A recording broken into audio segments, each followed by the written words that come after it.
Price lord. Rose family prayer group എന്ന Facebook ഗ്രൂപ്പിലൂടെ എന്നെ ശ്രദ്ധിക്കുന്ന എല്ലാ ദൈവമക്കൾക്കും കർത്താവായ യേശുക്രിസ്തുവിൻ്റെ നാമത്തിൽ എൻ്റെ സ്നേഹവന്ദനം.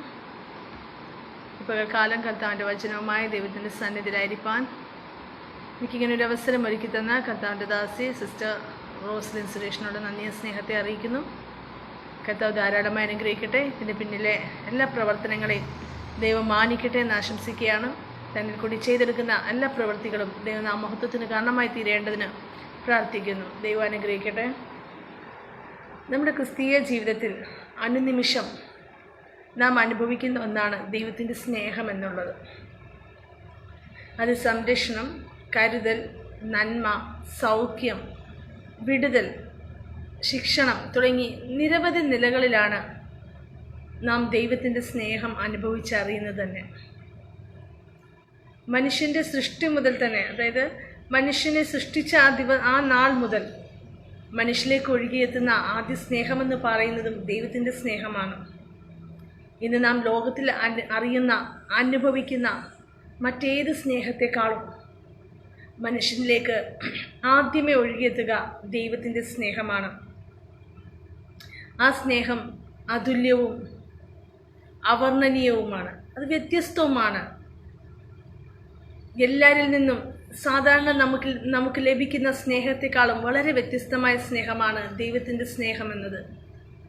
ആ സ്നേഹം അനുഭവിപ്പാൻ ഇന്ന് പകൽക്കാലം സ്വർഗത്തിലെ ദൈവം നമ്മെ ഇടയാക്കി.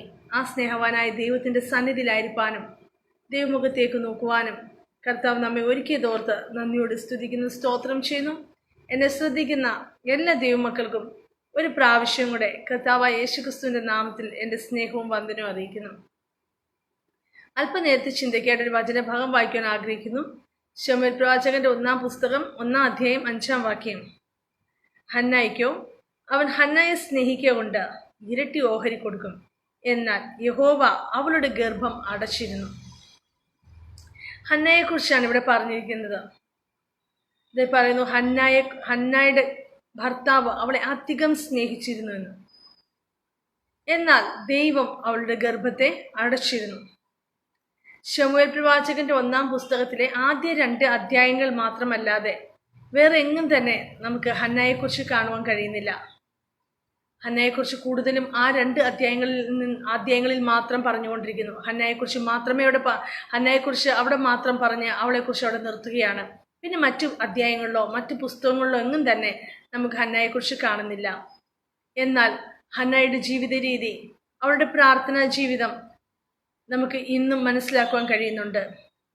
ഇന്നും ലോകത്തിൽ സകലരും, ദൈവമക്കളാകുന്ന സകല ജനവും അനുകരിക്കുവാനും അതിനനുസരിച്ച് ജീവിക്കാനും ആഗ്രഹിക്കുന്ന ഒരു പ്രാർത്ഥനാ ജീവിതമാണ് ഹന്നയുടെ ജീവിതം.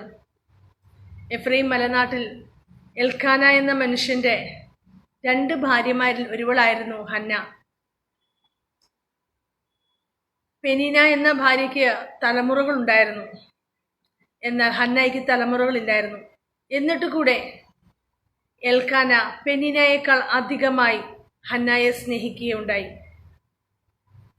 ലിലിയൻ ക്ലെയിൻ എന്ന ഒരു വ്യക്തി അദ്ദേഹത്തിന്റെ അഭിപ്രായത്തിൽ ഇങ്ങനെയാണ് പറഞ്ഞിരിക്കുന്നത്: പ്രഥമ ഭാര്യയായിരുന്ന ഹന്നായിൽ കുട്ടികൾ ഉണ്ടാകാതിരുന്നത് കൊണ്ടാണ് പെനീനയെ അദ്ദേഹം വിവാഹം ചെയ്തെന്നും പെനീനയിൽ തലമുറകൾ ഉണ്ടായതെന്നും പറയുന്നു. എന്നാലും ഹന്നയെക്കുറിച്ച് ഇന്നും വാഴ്ത്തിപ്പാടുവാൻ അനേകർക്ക് താല്പര്യമാണ്. അവളുടെ ജീവിത രീതി, അവളുടെ പ്രാർത്ഥനാ ജീവിതം, അവൾ ദൈവസന്നിധി കഴിച്ച പ്രാർത്ഥനയുടെ ശൈലികളൊക്കെയും പലപ്പോഴും നമ്മൾ പ്രസംഗങ്ങളിൽ കൂടിയും അത് അനുകരിക്കാൻ നാം ആഗ്രഹിക്കാറുണ്ട്. അവളുടെ പ്രാർത്ഥനാ ജീവിതം ദൈവസന്നിധിയിൽ ആത്മാർത്ഥത നിറഞ്ഞതായിരുന്നു. അവൾ പ്രാർത്ഥിക്കുന്ന വിഷയത്തിൽ അവൾക്കൊരു ഉറപ്പുണ്ടായിരുന്നു, എൻ്റെ ദൈവം എനിക്ക് മറുപടി തരുമെന്നുള്ളത്. ഹന്ന എപ്പോഴും ദൈവത്തിൻ്റെ സന്നിധി കരയുവാനും പ്രാർത്ഥിക്കുവാനും തൻ്റെ ഹൃദയം പകരുവാനും തക്കവണ്ണം എപ്പോഴും ഒരുക്കമായിരുന്നു എന്ന് നമുക്ക് മനസ്സിലാക്കുവാൻ കഴിയുന്നു. എൽക്കാനയുടെ പ്രത്യേകത എന്ന് പറയുന്നത്, അവൻ എല്ലാ വർഷവും ശീലോവിലേക്ക് കടന്നു പോകും. ദൈവത്തിൻ്റെ ആലയത്തിലേക്ക് കടന്നു ചെന്നിട്ട് അവിടെ യാഗം കഴിക്കുക പതിവാണ്. അവൻ യാഗം കഴിച്ച് മടങ്ങി വരുമ്പോൾ, തൻ്റെ കുടുംബത്തിനുള്ള ഓഹരിയുമായിട്ട് മടങ്ങി വരുമ്പോഴൊക്കെയും പെനീനായ്ക്കും മക്കൾക്കും ഓഹരി കൊടുക്കാറുണ്ട്. അപ്പോൾ തന്നെ ഹന്നായിക്ക് കൊടുക്കുന്ന ഓഹരി എന്ന് പറയുന്നത് പെനീനായിക്കും മക്കൾക്കും കൊടുത്തതുപോലെയല്ല. അവരെക്കാളൊക്കെ ഇരട്ടിയായി ഓഹരി കൊടുത്ത് ഹന്നായെ സന്തോഷിപ്പിക്കുവാൻ തക്കവണ്ണം എൽക്കാന എപ്പോഴും തയ്യാറാകുമായിരുന്നു. അവളെ അവൻ അധികമായി സ്നേഹിച്ചിരുന്നു. അവളുടെ ജീവിതത്തിലെ വേദനകൾ, അവളുടേതായ ബുദ്ധിമുട്ടുകളൊന്നും അവളെ പരാജിത എന്ന് എണ്ണാതെ അവളുടെ സങ്കടങ്ങളിൽ ആശ്വാസമായി കൂടെ ഇരിക്കാൻ എപ്പോഴും എൽക്കാന ഒരുക്കമായിരുന്നു. എന്നിരുന്നാലും പെനീനായുടെ കുത്തി മുറിവേൽപ്പിക്കുന്ന വാക്കുകൾ കേൾക്കുമ്പോൾ ഹന്നായുടെ ഹൃദയം നുറുങ്ങിപ്പോകുമായിരുന്നു. അവൾ തകർന്നു പോകും. അവൾ ക്ഷീണിതയായി വേദനയോടെ അവൾ ദൈവത്തിൻ്റെ സന്നിധിയിലേക്ക് കടന്നു പോകുക പതിവായിരുന്നു. അവൾ പലപ്പോഴും പട്ടിണി കിടക്കുകയായിരുന്നു. പട്ടിണി കിടന്നും ഉപവസിച്ചും ദൈവസന്നിധിയിൽ പ്രാർത്ഥിക്കും. തനിക്ക് നേരിട്ടിരിക്കുന്ന ഈ നിന്ന എന്നാണ് നീങ്ങുക, തനിക്ക് നേരിട്ടിരിക്കുന്ന ഈ വിഷമസന്ധി എന്നാണ് നീങ്ങുക, ഇതൊക്കെ എപ്പോഴും അവളുടെ ഹൃദയത്തിലെ ചിന്തകളായിരുന്നു. അവൾ അതിനുവേണ്ടി തന്നെ മറ്റാരോടും ഒരു കംപ്ലൈൻറ്റും പറയാതെ, ആരോടും ഒരു പരാതിയോ ഒരു ബുദ്ധിമുട്ടുകളോ ഒന്നും പറയാതെ തന്നെ ദൈവത്തിൻ്റെ സന്നിധിയിൽ തൻ്റെ മുഴങ്കാലുകളെ മടക്കുവാൻ ഒരുക്കത്തോടെ ഇരിക്കുന്ന ഒരു ഹന്നായെ നമുക്കിവിടെ കാണുവാൻ കഴിയുന്നുണ്ട്. ആ സമയത്തും പെനീന അവളെ കുത്തി നോവിക്കുക പതിവായിരുന്നു. കാരണം പെനീന നോക്കുമ്പോൾ ഹന്ന ഇത്രയൊക്കെ പ്രാർത്ഥിച്ചിട്ടും, ഹന്നായെ ഇത്രയൊക്കെ എൽക്കാന സ്നേഹിച്ചിട്ടും, തന്നെയും തൻ്റെ മക്കളെയും സ്നേഹിക്കുന്നതിലും അധികമായി ഹന്നായെ സ്നേഹിച്ചിട്ടും ഇത് ഹന്നായ്ക്കൊരു തലമുറയില്ല. എന്നിട്ടും എനിക്ക് തലമുറയുണ്ട്, ഞാൻ ദൈവത്തിൻ്റെ സന്നിധിയിൽ അധികം നിലവിളിക്കുവാനോ ദൈവത്തിൻ്റെ സന്നിധി കരയുവാനോ പ്രാർത്ഥിക്കാനോ ഒന്നും ഞാൻ പോകാറില്ല. ഹന്നായെ സ്നേഹിക്കുന്നതിൻ്റെ അത്ര പോലും എൽക്കാന എന്നെ സ്നേഹിക്കുന്നതുമില്ല. പക്ഷേ ഞാൻ എൻ്റെ തലമുറകളോടൊന്നിച്ച് സന്തോഷിക്കുന്നു എന്നുള്ള ചിന്ത പെനീനയുടെ ഉള്ളിലുള്ളത് കൊണ്ട് അവൾ എപ്പോഴും ഹന്നായെ മുറിവേൽപ്പിക്കുകയും വേദനിപ്പിക്കുകയും മാനസികമായി തകർക്കുകയും ചെയ്യുക പതിവായിരുന്നു. ഹന്ന പലപ്പോഴും തൻ്റെ മനസ്സ് നുറുങ്ങിപ്പോകുമ്പോൾ, തൻ്റെ ഹൃദയം തകർന്നു പോകുമ്പോൾ ദൈവത്തിൻ്റെ സന്നിധി കരയുവാനും തൻ്റെ ഹൃദയത്തെ ദൈവത്തിൻ്റെ സന്നിധിയിൽ പകരുവാനും ഇതൊക്കെ ഒരുക്കമായി. അവളുടെ പ്രാർത്ഥന, അവളുടെ ഉപവാസം ഒന്നും വൃഥാവായി പോയതായിട്ട് നമുക്ക് കാണുവാൻ കഴിയുന്നില്ല. ദൈവമാണ് ഹന്നായുടെ ഗർഭത്തെ അടച്ചതെന്ന് പെനീനായ്ക്ക് ഒരിക്കൽ പോലും മനസ്സിലാക്കുവാൻ സാധിച്ചിരുന്നില്ല. അവൾ കരുതിയിരുന്നത് അന്നത്തെ കാലത്ത് ഒരു നിന്ദയാക്കി മാറ്റിവെച്ചിരുന്ന വിഷയമാണ് മക്കളില്ലാത്തവൾ എന്ന് പറയുക. മച്ചിയായവൾ എന്ന് പറഞ്ഞാൽ അവളൊരു നിന്ന വിഷയമാണ്. സമൂഹത്തിൻ്റെ നടുവിൽ, അവരുടെ ചാർച്ചക്കാരുടെ നടുവിൽ അവൾക്കൊരു വില കൽപ്പിക്കാതെ ഇരിക്കുമ്പോൾ അവൾക്കും ആ ഒരു താല്പര്യമായിരുന്നു ഹന്നായെ വിലയില്ലാത്തവളായി എണ്ണണം. അവൾക്ക് മറ്റുള്ളവരുടെ മുമ്പിൽ ഒരു വിലയില്ലാത്തവൾ എന്ന് ഒന്ന് വില കൊടുക്കണമെന്ന ആഗ്രഹത്തോടെയാണ് എപ്പോഴും പെനീന ഹന്നായോട് പെരുമാറിക്കൊണ്ടിരുന്നത്. എന്നാൽ ഹന്ന തൻ്റെ ഹൃദയത്തെ ദൈവത്തിൻ്റെ സന്നിധിയിൽ പകരുവാൻ തക്കോണമിടയായി. യഹോവയാണ് തൻ്റെ ഗർഭത്തെ അടച്ചതെന്ന് മനസ്സിലാക്കിയില്ലെങ്കിലും അവൾ ദൈവത്തിൻ്റെ സന്നിധി നിലവിളിക്കുക പതിവായിരുന്നു. അവൾ ആലയത്തിൽ പോകുമ്പോഴൊക്കെയും ദൈവത്തിൻ്റെ സന്നിധി കരയും. ഭവനത്തിലിരിക്കുമ്പോഴും അവൾ ദൈവത്തിൻ്റെ സന്നിധിയിൽ തൻ്റെ ഹൃദയത്തെ പകരും. അവൾ ദൈവസന്നിധിയിൽ ഹൃദയത്തെ പകരുന്നത് കാണുമ്പോൾ കൂടുതലായി അവൾ അവരുടെ പെനീന ഹന്നായെ കൂടുതലായി മുഷിപ്പിക്കുകയും വേദനിപ്പിക്കുകയും വ്യസനിപ്പിക്കുകയും ചെയ്യുമായിരുന്നു. അവളുടെ പ്രതിയോഗി അവളെ മുഷിപ്പിക്കുമ്പോൾ അവൾ കരഞ്ഞ് പട്ടിണി കിടക്കുക പതിവാണ്. അപ്പോഴും എൽക്കാന വന്ന് അവളെ ആശ്വസിപ്പിക്കും. നിനക്ക് 10 പുത്രന്മാരുള്ളതിലും അധികമല്ലേ ഞാൻ നിനക്ക് തരുന്ന സ്നേഹം. നിനക്ക് 10 പുത്രന്മാരുണ്ടെങ്കിൽ ഇത്രയും സ്നേഹം അവർക്ക് നിനക്ക് തരാൻ കഴിയില്ല. പക്ഷെ അവർ തരുന്നതിലും അധികം സ്നേഹം ഞാൻ നിനക്ക് തരുന്നുണ്ട്. പലപ്പോഴും എൽക്കാന ഹന്നായെ ആശ്വസിപ്പിക്കാൻ ശ്രമിക്കുമ്പോഴും ഹന്നായ്ക്ക് ആ വാക്കുകളൊന്നും ആശ്വാസമായി തോന്നിയിരുന്നില്ല. അവളുടെ സങ്കടത്തെ മാറ്റുവാൻ, അവളുടെ സങ്കടത്തെ മാറ്റി സന്തോഷമാക്കി തീർക്കുവാൻ എൽക്കാന പല വിധത്തിൽ ശ്രമിച്ചാലും ഹന്നായ്ക്ക് അതൊന്നും സന്തോഷമായിരുന്നില്ല. ഹന്നായ്ക്ക് ഒരു കാര്യം അറിയാം, തനിക്ക് സന്തോഷം ലഭിക്കണമെങ്കിൽ, തൻ്റെ സങ്കടം മാറണമെങ്കിൽ തനിക്കൊരു പുരുഷ പ്രജയെ ലഭ്യമാകണം. അതെവിടെ നിന്ന്? എൻ്റെ ദൈവത്തിൻ്റെ സന്നിധിയിൽ നിന്ന്, എൻ്റെ ദൈവത്തിൻ്റെ കരങ്ങളിൽ നിന്നും എനിക്കൊരു പുരുഷ പ്രജയെ ലഭിച്ചു കഴിയുമ്പോൾ നിശ്ചയമായും എൻ്റെ സങ്കടത്തിന് മാറ്റം വരും. എൻ്റെ ഹൃദയം സന്തോഷിപ്പാൻ തക്കവണ്ണം ഇടയാകും. ഞാൻ തളർന്നു പോകുകയില്ല, ഞാൻ ക്ഷീണിച്ചു പോകാൻ ഇടയാകത്തില്ല എന്നുള്ള ഉറപ്പ് ഹന്നയുടെ ഹൃദയത്തിലുണ്ടായിരുന്നു. അവൾ ദൈവത്തിന്റെ സന്നിധിയിൽ കരയുവാനും പ്രാർത്ഥിപ്പാനുമായി പോയി. അവൾ മനോവ്യസനത്തോടെ ദൈവത്തിന്റെ സന്നിധിയിൽ പ്രാർത്ഥിച്ചു. അവളുടെ ഹൃദയം തകർന്നു.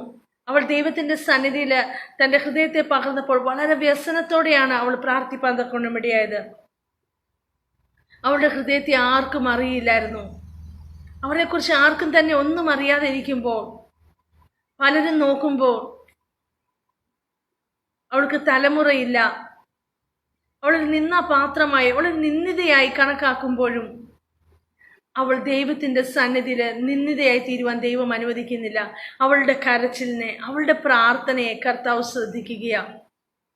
ഇവിടെ ഹന്ന മനോവ്യസനത്തോടെ ദൈവത്തിന്റെ സന്നിധി നിലവിളിക്കുന്നു. തന്റെ ഹൃദയം തകർന്ന് വളരെ നിലവിളിയോടെ അവൾ ദൈവത്തിന്റെ സന്നിധി കരഞ്ഞ് പ്രാർത്ഥിക്കുക. അവൾ ആലയത്തിലേക്ക് ചെല്ലുമ്പോൾ ഏലി പുരോഹിതൻ ദൈവത്തിന്റെ മന്ദിരത്തിന്റെ ആലയത്തിന്റെ വാതിൽക്കൽ ആസനത്തിൽ ഇരിക്കുകയായിരുന്നു. നമുക്ക് എല്ലാവർക്കും അറിയാവുന്ന സംഭവം. ഹന്ന ആലയത്തിലേക്ക് കടന്നു ചെല്ലുമ്പോൾ ഏലി പുരോഹിതൻ ഇരിക്കുന്നത് ആലയത്തിന്റെ വാതിൽക്കൽ ഇരിക്കുക. ആരൊക്കെ വരുന്നു, എങ്ങനെയൊക്കെ വരുന്നു, എന്തിനു വരുന്നു എന്നുള്ള ശ്രദ്ധിക്കുന്നുണ്ടവന്. പക്ഷെ അവന്റെ കണ്ണ് മങ്ങിയിരിക്കുന്നത് കൊണ്ട് എല്ലാവരും എങ്ങനെയാണ്, എന്താണ് ചെയ്യുന്നതൊന്നും തന്നെ അവന് തിരിച്ചറിയാൻ കഴിയുന്നില്ല. എന്നാൽ ഹന്ന ദൈവത്തിന്റെ സന്നിധിയിൽ മനോവ്യസനത്തോടെ കരയുവാൻ തുടങ്ങി. അവൾ ഏലി പുരോഹിതനെ ശ്രദ്ധിക്കുന്നില്ല, അവിടെയുള്ള മറ്റുള്ളവരെയൊന്നും അവൾ ശ്രദ്ധിക്കുന്നില്ല. അവളുടെ ഒറ്റ ആഗ്രഹം, എൻ്റെ ഹൃദയം എൻ്റെ ദൈവത്തിന്റെ സന്നിധിയിൽ പകരണം. ഞാൻ നുറുങ്ങപ്പെട്ടിരിക്കുകയാണ്, എൻ്റെ ഹൃദയം തകർന്നിരിക്കുകയാണ്. എൻ്റെ തകർന്നിരിക്കുന്ന ഹൃദയത്തിന് ആശ്വാസം വരണമെങ്കിൽ ഞാൻ എൻ്റെ ദൈവത്തിന്റെ സന്നിധിയിൽ എൻ്റെ ഹൃദയത്തിൽ പകർന്നാൽ മാത്രമേ കഴിയുകയുള്ളൂ എന്നുള്ളൊരു ചിന്ത, ഒരു യഥാർത്ഥമായ ബോധം ഹന്നയുടെ ഉള്ളിൽ ഉണ്ടായിരുന്നത് കൊണ്ട് ഹന്ന തന്റെ ഹൃദയത്തെ പകരുവാൻ ദൈവത്തിന്റെ സന്നിധിയിൽ മുഴങ്കാലുകളെ മടക്കുകയാണ്. അവളിങ്ങനെ പ്രാർത്ഥിക്കുന്നു, സൈന്യങ്ങളുടെ യഹോവേ, അടിയനെ ഓർത്ത് ഒരു പുരുഷ സന്താനത്തെ തന്നാൽ അടിയൻ അവനെ ജീവപര്യന്തം യഹോവയ്ക്ക് നൽകാം. അവന്റെ തലയിൽ ക്ഷൗരക്കത്തി തൊടുകയുമില്ല എന്ന് കരച്ചിലോടും വിലാപത്തോടും ദൈവത്തിന് മുമ്പാകെ പ്രാർത്ഥിച്ചു പോന്നു. അവൾ ദൈവത്തിന്റെ സന്നിധി നിലവിളിച്ച് പറയുന്നൊരു കാര്യമുണ്ട്. ദൈവമേ, നീ എനിക്കൊരു പുരുഷ സന്താനത്തെ തരണം. നീ എനിക്കൊരു സന്താനത്തെ തരണമെന്നല്ല അവൾ പറയുന്നത്, എനിക്കൊരു പുരുഷ സന്താനത്തെ തരണം. അവൾ അത് എടുത്തു പറയുക, എനിക്ക് വേണം, എനിക്കൊരു പുരുഷ സന്താനത്തെ വേണം. തന്നാല് അടിയൻ അവനെ ജീവപര്യന്തം യഹോവയ്ക്ക് നൽകാം. നീ എനിക്ക് തന്നാൽ ഞാൻ അത് നിനക്ക് തന്നെ തിരിച്ചു തരാം. അത് നിനക്ക് വേണ്ടിയുള്ളതായിട്ട് ഞാൻ വളർത്താം. നിന്റെ നാമമഹത്വത്തിനു വേണ്ടി ഉപയോഗിക്കപ്പെടുന്ന ഒരു കുഞ്ഞാക്കി, ഒരു പുരുഷനാക്കി ഞാൻ അവനെ വളർത്തിയെടുക്കാം. എനിക്കതിനൊരു കുഞ്ഞിനെ ആവശ്യമാണ്. നിന്റെ നാമത്തിന് വേണ്ടിയിട്ട്, നിന്റെ നാമത്തെ ഉയർത്തേണ്ടതിന് എനിക്കൊരു പുരുഷ പ്രജയെ ആവശ്യമാണെന്ന് ഹന്ന ദൈവത്തോട് നിലവിളിക്കുക. ആ കാലത്തെ അനുഭവം വെച്ച് ഹന്നയ്ക്ക് അറിയാമായിരുന്നു, ഒരു പുരുഷ പ്രജ, ദൈവത്താൽ നിയോഗിക്കപ്പെട്ട ഒരു പുരുഷ പ്രജ ഇന്നിവിടെ ആവശ്യമായിരിക്കുകയാണ്. ഈ ജനമൊക്കെയും നശിച്ചു പോകും, ഈ ജനമൊക്കെയും ഇല്ലായ്മയായി തീരും. ഏലിയുടെ 2 പുത്രന്മാർ നശിച്ചു പോയിരിക്കുന്നു.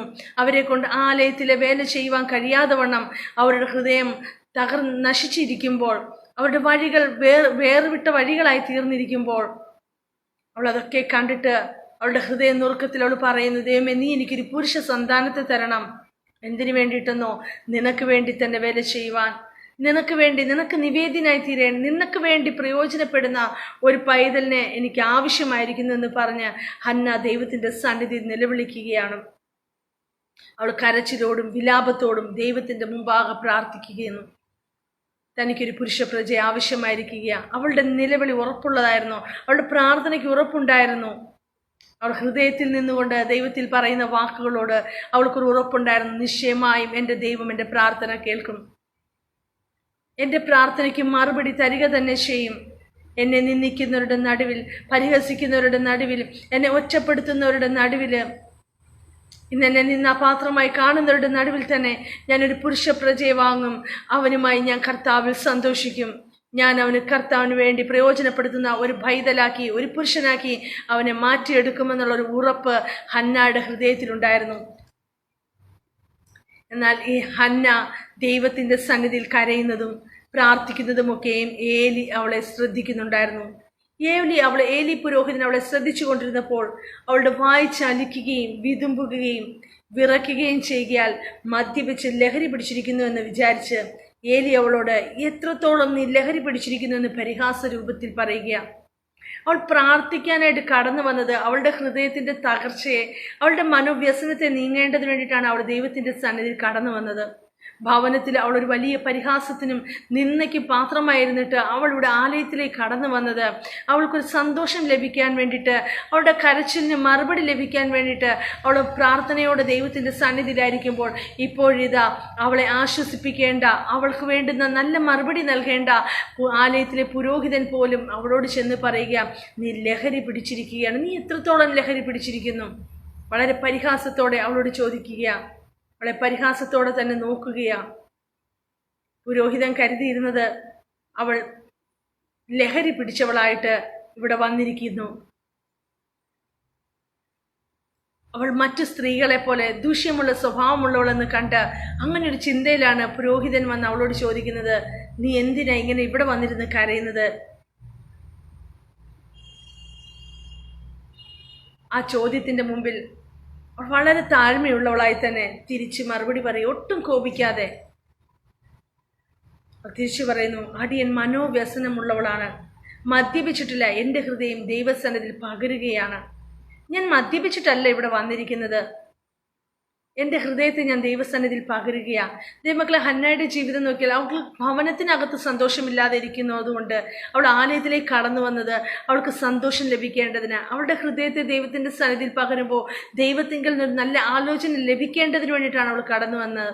എന്നാൽ കർത്താവെങ്കിൽ നിന്ന് മറുപടി കൊടുക്കേണ്ട വ്യക്തി അവളെ പരിഹാസത്തോടെ സംസാരിക്കുക, അവളെ പരിഹാസത്തിൽ അവളെ കളിയാക്കുകയാണ് ചെയ്യുന്നത്, പരിഹസിച്ച് സംസാരിക്കുകയാണ് ചെയ്യുന്നത്. അത് കേട്ടിട്ട് ഹന്ന പറയുന്നു, ഇന്ന് മനോവ്യസനമുള്ള സ്ത്രീയാണ്, ഞാൻ മദ്യപിച്ചിട്ടില്ല, എൻ്റെ ഹൃദയം ദൈവസന്നിധിയിൽ പകരുകയാണ്. അവളെ പരിഹസിച്ച വ്യക്തിയോട് കോപത്തോടെ മറുപടി പറയുന്നതിന് പകരം വളരെ താഴ്മയുള്ളവളായി, അവളുടെ ഒരു പ്രത്യേകതയായിരുന്നു താഴ്മയുള്ള ഹൃദയം. ദൈവസന്നിധിയിൽ അവളുടെ ഹൃദയത്തെ പകരുമ്പോൾ തന്നെ അവൾ മനുഷ്യരുടെ മുമ്പിൽ താഴ്മയുള്ളവളായി പെരുമാറുവാൻ തക്കവണ്ണം ഒരുക്കത്തോടെ ആയിരിക്കുന്നു. അവൾ വളരെ താഴ്മയുള്ളവളായി ഏലി പുരോഹിതനോട് സംസാരിക്കുകയാണ്. എൻ്റെ ഹൃദയം ഞാൻ ദൈവത്തിൻ്റെ സന്നിധിയിൽ പകരുകയാണ്. അപ്പോൾ ഏലി അവളോട് പറയുന്നു, നീ സമാധാനത്തോടെ പൊയ്ക്കൊള്ളുക, ഇസ്രായേലിന്റെ ദൈവത്തോട് കഴിച്ച അപേക്ഷ അവൻ നിനക്ക് നൽകുമാറാകട്ടെ എന്ന് പറഞ്ഞു. എന്താണ് താൻ പ്രാർത്ഥിച്ചത്, എന്ത് വിഷയത്തിലാണ് താൻ പ്രാർത്ഥിച്ചത് എന്നൊന്നും ഏലി പുരോഹിതൻ അവളോട് ചോദിക്കുന്നില്ല. ഏലി പുരോഹിതൻ ഒരു കാര്യം മനസ്സിലായി, ഇവൾ ഇത്രത്തോളം വിതുമ്പുകയും ഇവൾ ഇത്രത്തോളം കരയുകയും ഇവൾ ഇത്രത്തോളം തകർച്ചയോടെ ദൈവത്തിൻ്റെ സന്നിധിയിൽ ഇരിക്കുകയും ചെയ്യുന്നുണ്ടെങ്കിൽ അവളുടെ ഹൃദയത്തിലൊരാഗ്രഹമുണ്ട്, അത് നിശ്ചയമായിട്ടും ദൈവം അവൾക്ക് നൽകുക തന്നെ ചെയ്യും. അവളുടെ കരച്ചിലിന് മറുപടിയായി, അവളുടെ സങ്കടത്തിന് മറുപടിയായി, അവളുടെ തകർച്ചയ്ക്ക് മറുപടിയായി ഈ ദിവസങ്ങളിൽ ദൈവം അവൾക്ക് മറുപടി കൊടുക്കുമെന്ന് ഏലി പുരോഹിതന് ഉറപ്പുണ്ടായിരുന്നു. കാരണം താൻ അത്രയും പരിഹാസത്തോടെ അവളോട് ചോദിച്ചിട്ടും അവൾ തിരികെ കോപിക്കുവാനോ അവൾ തിരികെ മറുത്തൊരു വാക്ക് പറയുവാൻ ഇടയാകാതെ വളരെ താഴ്മയുള്ളവളായി ദൈവത്തിൻ്റെ സന്നിധി തൻ്റെ ഹൃദയത്തെ പകരുകയാണെന്ന് പറഞ്ഞ് അവൾ പിന്നെയും തൻ്റെ ഹൃദയത്തെ ദൈവത്തിൻ്റെ സന്നിധിയിൽ തിരിക്കുന്നതായിട്ട് കാണുന്നു. അതുകൊണ്ട് ഏലി പുരോഹിതനെന്ന് മനസ്സിലായി, ഇവളുടെ പ്രാർത്ഥന നിശ്ചയമായും ദൈവം കേൾക്കും, ഇവൾ ക്ഷീണിച്ചു പോകാൻ ദൈവം അനുവദിക്കത്തില്ല, ഇവളുടെ പ്രാർത്ഥനയ്ക്ക് ദൈവം മറുപടി തരിക തന്നെ ചെയ്യും. ഇവിടെ കാണുന്നു, ഏലി പുരോഹിതൻ അവളോട് പറയുക, സമാധാനത്തോടെ പോയിക്കൊള്ളുക. പരിഹാസത്തോടെ ചോദ്യം ചോദിച്ച പുരോഹിതൻ അവൾക്ക് സമാധാനത്തിന്റെ മറുപടി കൊടുത്തിട്ട് പറയുന്നു, നീ സമാധാനത്തോടെ ഭവനത്തിലേക്ക് മടങ്ങിപ്പോ, ഇസ്രായേലിന്റെ ദൈവത്തോട് കഴിച്ച അപേക്ഷ അവൻ നിനക്ക് നൽകുമാറാകട്ടെ. അതെ ദൈവമക്കളെ, ഇസ്രായേലിന്റെ ദൈവത്തോടാണോ നാം നമ്മുടെ അപേക്ഷ കഴിച്ചത്? നമ്മുടെ പ്രാർത്ഥന നാം പകർന്നത്, നമ്മുടെ ഹൃദയം പകർന്നത്, നമ്മുടെ പ്രാർത്ഥന കഴിച്ചത് നമ്മുടെ ജീവനുള്ള ദൈവത്തിൻ്റെ സന്നിധിയിലാണോ? നിശ്ചയമായും അവൻ നമുക്ക് മറുപടി തരിക തന്നെ ചെയ്യും. അവൻ നമ്മെ തളർത്തി കളയുവാൻ അനുവദിക്കത്തില്ല, അവൻ നമ്മെ ക്ഷീണിച്ച് കളയുവാൻ അനുവദിക്കത്തില്ല.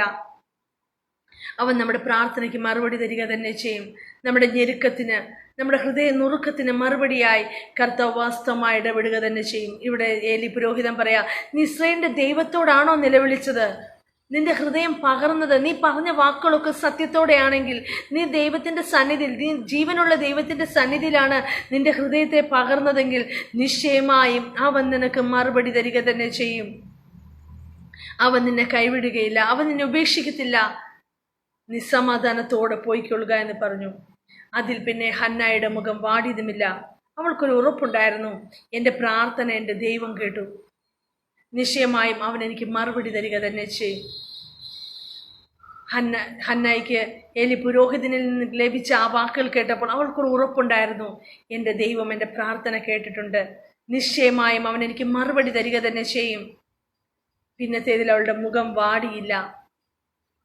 അവളുടെ മുഖം വാടുവാൻ ദൈവം അനുവദിച്ചില്ല. അവൾ ഭവനത്തിൽ ചെന്നു കഴിഞ്ഞും അവളുടെ സഹോദരി അവളെ വല്ലാതെ വ്യസനിപ്പിച്ചപ്പോഴും അവളെ ബുദ്ധിമുട്ടിച്ചപ്പോഴും അവളുടെ ഹൃദയം വാടുവാൻ, അവളുടെ മുഖം വാടുവാൻ കർത്താവ് അവളെ അനുവദിച്ചില്ല. കാരണം അവൾ കേട്ട ഒരു വാക്കുണ്ട്, ആലയത്തിൽ വെച്ച് പുരോഹിതന്റെ വായിൽ കൂടി കേട്ട വാക്ക്, നീ ഇസ്രായേലിന്റെ ദൈവത്തോടാണോ അപേക്ഷ കഴിച്ചത്, എന്നാൽ നിശ്ചയമായി നീ അത് പ്രാപിക്കുക തന്നെ ചെയ്യും.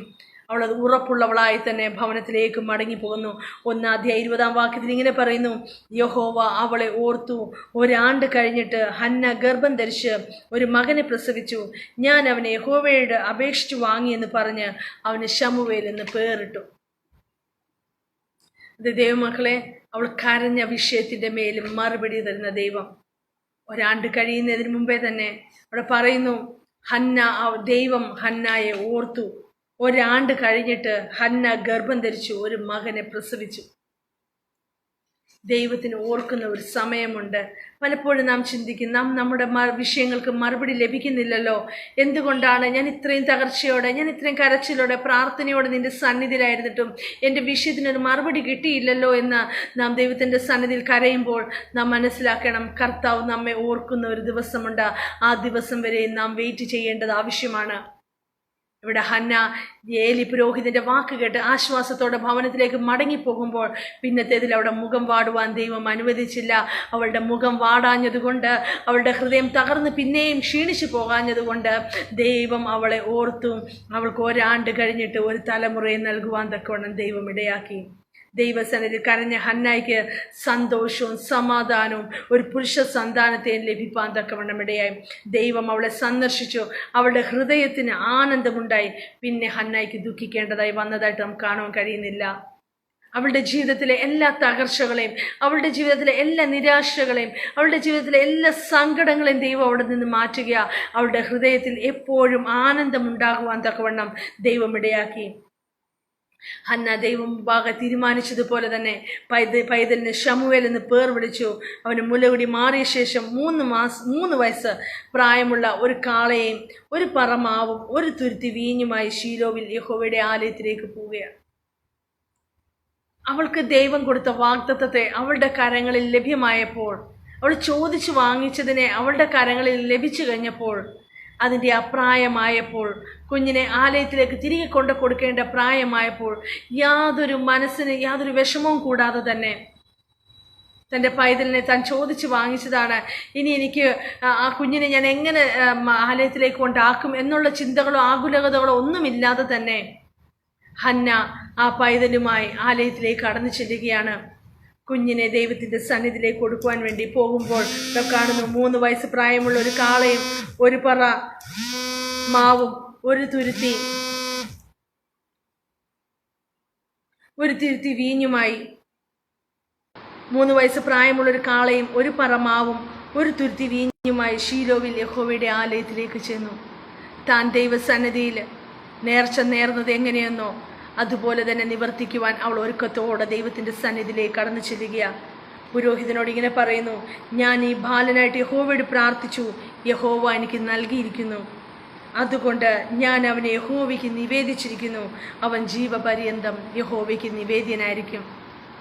അതെ ദൈവമക്കളെ, ഇവിടെ നമുക്ക് കാണാൻ കഴിയുന്നത്, അവൾ എങ്ങനെ ചോദിച്ച് വാങ്ങിച്ചതുകൊണ്ട്, അവൾ ദൈവത്തിൻ്റെ സന്നിധിയിൽ നിന്ന് ചോദിച്ച് വാങ്ങിച്ചത് കൊണ്ട് തന്നെ അവൾ തിരികെ ദൈവത്തിൻ്റെ കരങ്ങളിലേക്ക് ഏൽപ്പിക്കുകയാണ്. പുരോഹിതൻ്റെ അടുക്കൽ ചെന്നിട്ട് പറയുന്നു, ഞാൻ ഈ സന്താനത്തിന് വേണ്ടിയിട്ടാണ്, ഈ കുഞ്ഞിന് വേണ്ടിയിട്ടാണ് ദൈവത്തിൻ്റെ സന്നിധിയിൽ അന്ന് കരഞ്ഞത്, അന്ന് നിലവിളിച്ചത്. എനിക്ക് എൻ്റെ കുഞ്ഞിനെ ദൈവം തന്നു. ഇപ്പോഴിതാ ഞാൻ അവനെ തിരികെ ദൈവത്തിൻ്റെ ആലയത്തിലേക്ക് ഏൽപ്പിക്കുകയാണ്. അവൻ കർത്താവിൻ്റെ സന്നിധിയിൽ ഇനി വളരണം. ദൈവത്തിൻ്റെ ആലയത്തിൽ ഇനി അവൻ വളരേണ്ടത് ആവശ്യമായിരിക്കുന്നു. അവൻ ദൈവത്തിന് പ്രയോജനമുള്ളവനായി തീരണം. ഹന്നായുടെ മറുപടിക്ക് മുമ്പിൽ, ഹന്നയുടെ വാക്കുകൾക്ക് മുമ്പിൽ ഏലി പുരോഹിതൻ പോലും ഞെട്ടിക്കാണും. കാരണം ഇത്രത്തോളം പ്രാർത്ഥിച്ച് അവൾ മനോവ്യസനത്തോടെ വളരെ തകർന്ന ഹൃദയത്തോടു കൂടിയാണ് അന്ന് ഹന്ന ദൈവത്തിൻ്റെ ആലയത്തിലായിരുന്നത്. അവളുടെ തകർച്ചയെ കണ്ട ഏലി പുരോഹിതനൊന്നറിയാം, അവൾ അത്രത്തോളം വേദനയോടുകൂടിയാണ് വന്നിരുന്നതെന്ന് നന്നായി മനസ്സിലാക്കിയിരുന്നു. എന്നാൽ ഇപ്പോഴിതാ ഈ കുഞ്ഞുമായിട്ട് അവൾ മടങ്ങി വന്നിരിക്കുന്നു. അവളുടെ ഹൃദയത്തിലെ ആ ഒരു ഉറപ്പ്, ദൈവം തനിക്ക് തരുന്ന സന്താനത്തെ തിരിച്ച് ദൈവത്തിന് നൽകുമെന്നുള്ള ഉറപ്പ്, അത് ദൈവമക്കളെ ഈ ദിവസം നമ്മുടെ ജീവിതത്തിലും അത് ആവശ്യമായിരിക്കുക. കർത്താവ് നമുക്കൊരു നന്മ തരുമ്പോൾ, കർത്താവിൽ നാം അത് ചോദിച്ചു വാങ്ങുമ്പോൾ നാം തിരികെ ദൈവത്തിന് കൊടുക്കുവാൻ ഒരുക്കമുള്ളവരായിരിക്കണം. കർത്താവ് നമ്മെ ഏൽപ്പിച്ച നന്മ നാം തന്നെ അനുഭവിച്ച് തീർക്കാതെ അത് ദൈവത്തിന് പ്രയോജനമുള്ളതാക്കി തീർക്കേണ്ടത് നമ്മുടെ ഓരോരുത്തരുടെയും കടമയാണ്. പുരോഹിതന്റെ കരങ്ങളിലേക്ക് ഈ കുഞ്ഞിനെ ഏൽപ്പിച്ചിട്ട് അവൾ മടങ്ങിപ്പോകുന്നു. ഇസ്രായേലിന്റെ സമാധാനത്തിന് വേണ്ടി ദൈവസന്നിധി കരയുവാൻ, നിലവിളിപ്പാൻ ഒരു നല്ല പുരുഷൻ ഇല്ലെന്ന് മനസ്സിലാക്കിയ ഹന്ന തനിക്ക് ലഭിച്ച കുഞ്ഞിനെ, തനിക്ക് ലഭിച്ച പുരുഷ സന്താനത്തെ ദൈവനാമോഹത്വത്തിന് വേണ്ടി ഉപയോഗിക്കുവാൻ തക്കവണ്ണം ഒരുക്കമായി. അവളോടൊപ്പമായിരുന്ന ആ സമയങ്ങൾ അത്രയും കുഞ്ഞിനെ ദൈവത്തെക്കുറിച്ച് പഠിപ്പിക്കുവാൻ, ഇസ്രായേലിന്റെ ജീവനുള്ള ദൈവത്തിന്റെ മഹത്വത്തെ വർണ്ണിച്ചു കൊടുക്കുവാനൊക്കെ അവൾ ഒരുക്കത്തോടെയായിരുന്നു. ആ കുഞ്ഞിന് വേണ്ടുന്നതായ എല്ലാ ഉപദേശങ്ങളും നൽകിയിട്ടായിരിക്കാം ഹന്ന തൻ്റെ പൈതലിനെ ദൈവത്തിന്റെ ആലയത്തിലേക്ക് കൂട്ടിക്കൊണ്ടുപോയത്. അവൻ അതുകൊണ്ട് തന്നെ മറ്റ് നിർബന്ധങ്ങളോ ബുദ്ധിമുട്ടുകളോ ഒന്നും കാണിക്കാതെ പുരോഹിതനോടൊപ്പം ആലയത്തിൽ വസിക്കുന്നതായിട്ട് നമുക്ക് കാണുന്നു. അവളുടെ ഹൃദയത്തിന്റെ ആഗ്രഹവും പ്രാർത്ഥനയും മനസ്സിലാക്കിയ ദൈവം അവളുടെ പ്രാർത്ഥനയ്ക്ക് മറുപടി നൽകി.